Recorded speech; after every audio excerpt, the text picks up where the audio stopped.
Semangat pagi anak-anakku sekalian dimanapun kalian berada. Bertemu lagi dengan saya Pak Iwan dalam mata pelajaran gambar teknik otomotif kelas 10. Pada pertemuan kali ini kita akan membahas pengukuran atau pemberian ukuran bagian yang kedua.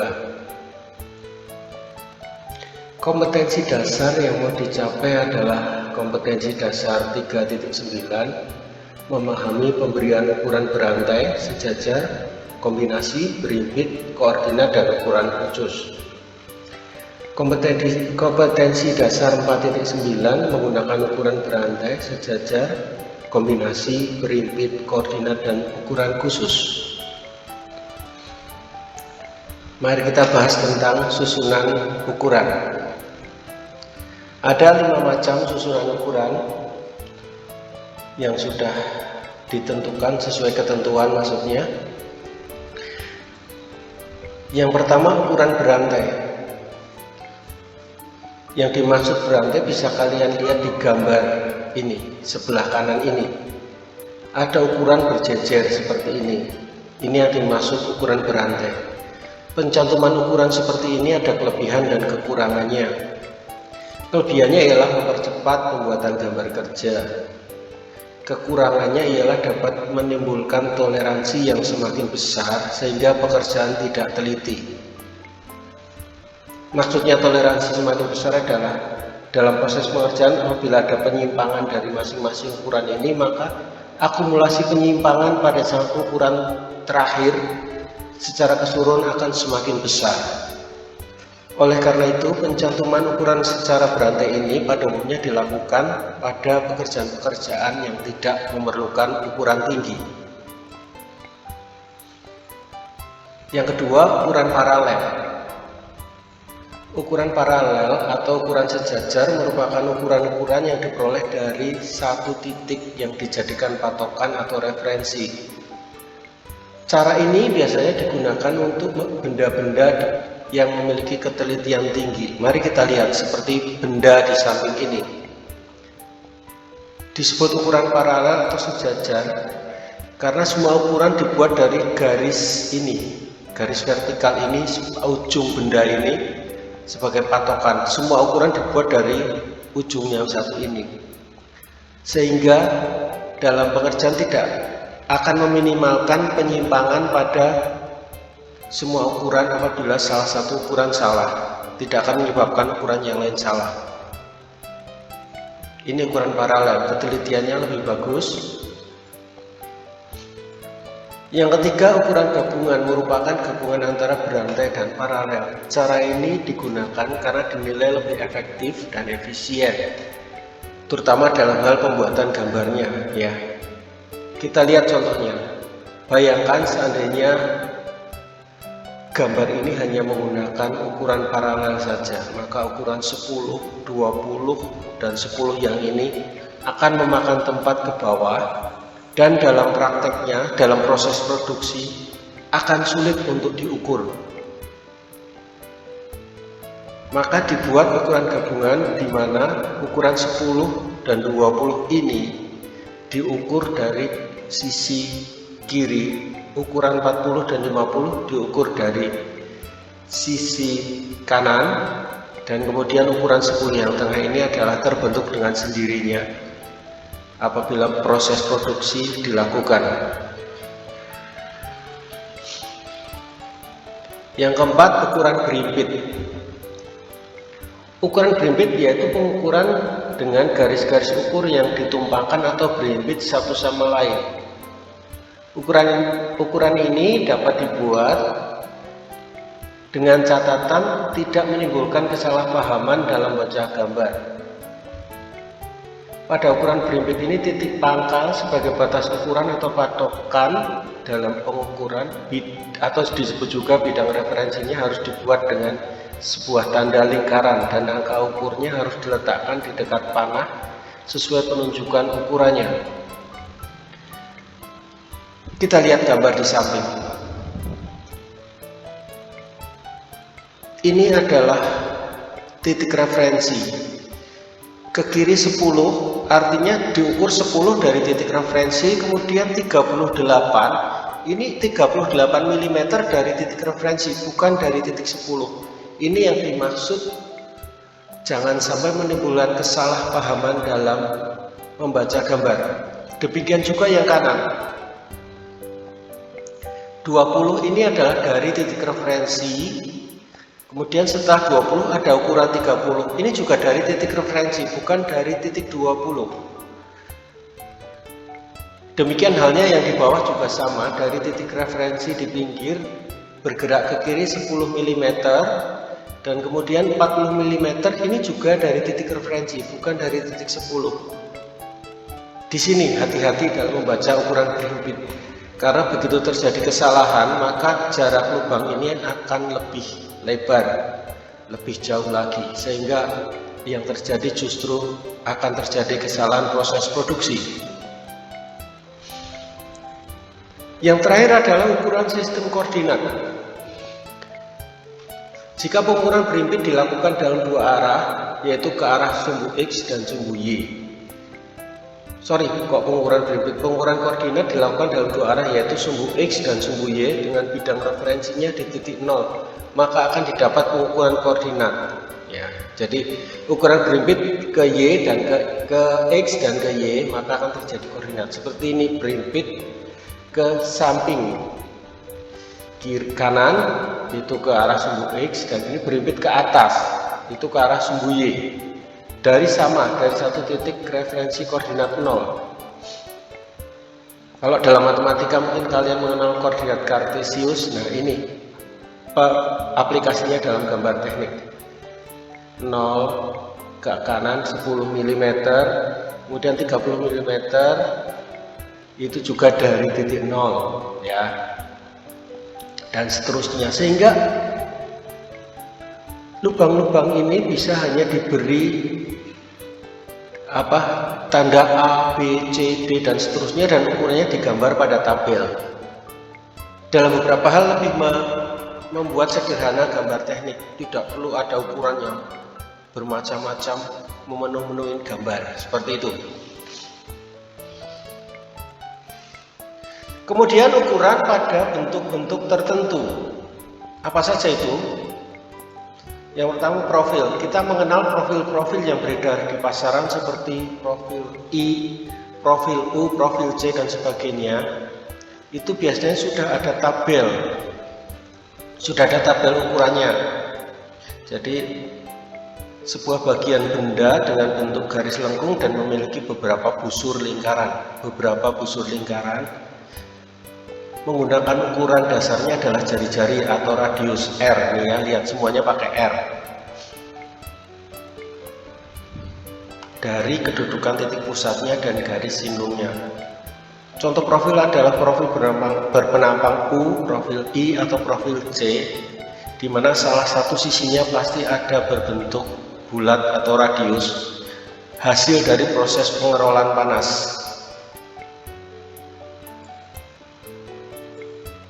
Yang kedua, jari-jari atau diameter. Kita perhatikan gambar di kiri dan di kanan ini. Dalam penggambaran ukuran jari-jari dan diameter, apabila sudut lebih besar dari 180 derajat, ukuran dinyatakan dalam diameter. Jadi lebih dari 180 dinyatakan dalam diameter. Kalau kurang dari itu berarti dinyatakan dalam jari-jari. Penggambaran ukuran silinder, apabila benda hanya digambar setengah, penulisan diameter harus tetap dicantumkan. Jadi harus ada simbol diameter di depannya. Ukuran busur menggunakan jari-jari. Kita perhatikan ini. Ini bentuknya kurang dari 180 derajat, maka dicantumkan sebagai jari-jari. Berbeda dengan gambar ini di mana lingkaran ini lebih dari 180 derajat, maka dalam bentuk diameter. Kemudian potongan AA ini digambar dalam bentuk diameter. Kenapa? Karena ini untuk memudahkan proses pengerjaan di mesin bubut. Sebelah kiri walaupun digambar hanya setengah dengan potongan setengah. Ingat materi potongan sebelumnya ya. Maka tanda ini tetap adalah dengan tanda diameter. Ini juga dengan diameter. Berikutnya ukuran lubang dengan garis penunjuk. Jadi ukuran lubang dapat dibuat di luar gambar tanpa menggunakan garis bantu dan garis ukur. Jika ukuran berada dalam batas gambar, ujung atau permulaan dari garis penunjuk diberi titik. Jika berada pada batas gambar, garis penunjuk diberi tanda panah. Maksudnya gimana? Kita perhatikan dua gambar ini. Gambar yang atas, ukuran ini pada batas gambar, maka diberi panah pada batas gambar. Kemudian ukuran ini ada di dalam gambar, maka cukup diberi titik. Ini gambar lingkaran yang tidak digambar penuh. Kembali ingat gambar potongan ya. Seperti itu maksudnya. Berikutnya ukuran sudut.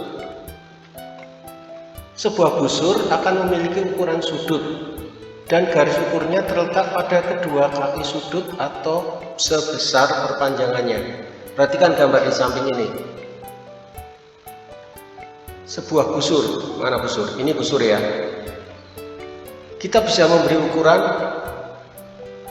panjang atau ukuran sudutnya, ukuran apa ini namanya ya, arc, temberengnya 42 derajat. Ini ukuran sudutnya 42 derajat dari titik 0. Ini ada radius 200 dengan panjang busurnya 105. Ini ada radius 130 dengan lebar bendanya adalah 100. Jadi bisa digambarkan dalam berbagai bentuk sesuai dengan keperluannya. Ketentuan penggambarannya seperti contoh di samping ini. Yang kelima, ukuran dengan jarak yang sama. Pada suatu bagian benda yang dibuat secara teratur dapat dilakukan penyederhanaan ukuran seperti gambar di samping. Kita lihat ini ada 1, 2, 3, 4, 5, 6, 7, 8, 9, 10. Ada 11 lubang. Maka jarak antar lubang berarti ada 10 jarak. Ini tidak perlu kita gambarkan satu persatu apabila jaraknya ini dibuat secara teratur, rapi. Cukup kita tulis 10 kali 10 mm. Jadi ada jarak 10 mm kali 10 ke kanan. Seperti itu yang dimaksud. Jadi lebih sederhana, tidak perlu kita menggambar masing-masing. Di sini ada 10 yang akan memakan waktu dalam penggambaran dan membuat gambar itu dipandang lebih rumit. Selanjutnya adalah ukuran pada lubang. Ini hampir sama dengan tadi, ukuran yang teratur tadi, hanya ini pada bentuk-bentuk lubang seperti lubang baut, lubang ulir, lubang paku dan sebagainya. Ukuran lubang dilengkapi dengan jumlah lubang yang dicantumkan di depan ukuran lubang. Jumlah lubang menunjukkan kelompok lubang yang sama pada bagian tersebut. Jadi bila hanya ada satu lubang tidak perlu dicantumkan jumlahnya. Ini diameter 12, bisa ditulis 1, 2, 3, 4, 5, 6. 6 kali diameter 12, boleh ditulis seperti itu. Demikian juga ini boleh ditulis 4 kali diameter 10. Kemudian pada gambar yang ini 6 kali 5 derajat. Ini untuk menunjukkan jarak sudut antar lubang adalah 5 derajat. Itu ukuran pada lubang. Kemudian ukuran terhadap bidang dasar. Jadi pada gambar tertentu terpaksa kita mengukur dari dasar benda tersebut. Maka digambar ukuran dari dasarnya. Sebagai referensi, contoh sederhana ini. Jadi tujuannya mempermudah saat pembacaan ukuran.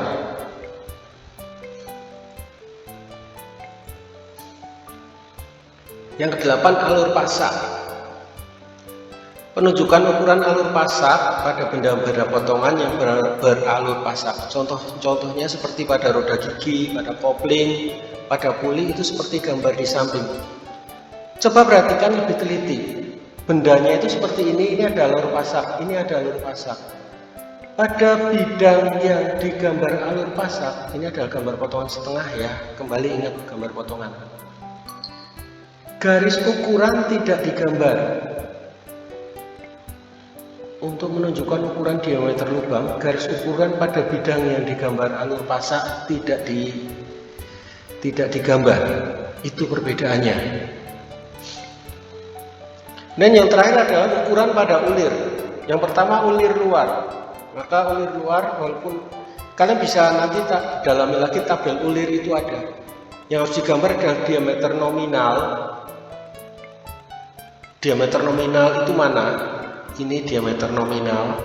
Diameter luar ulir yang bisa diukur dengan jangka sorok.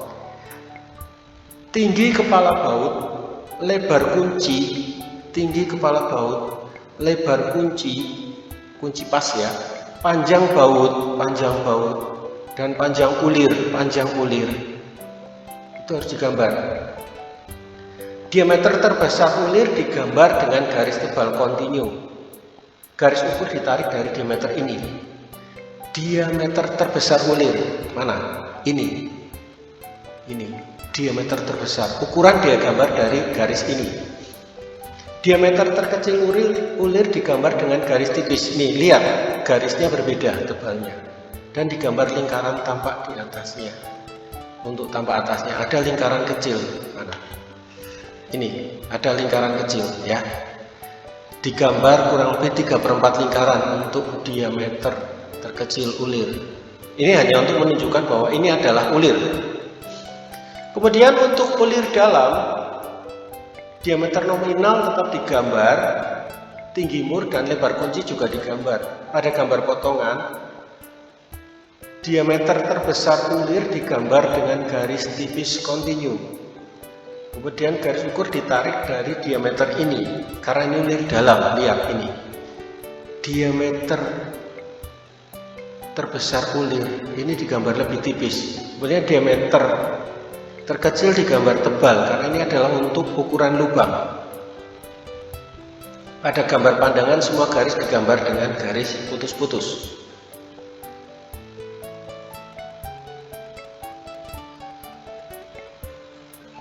Kemudian huruf dan lambang ada angka ulir.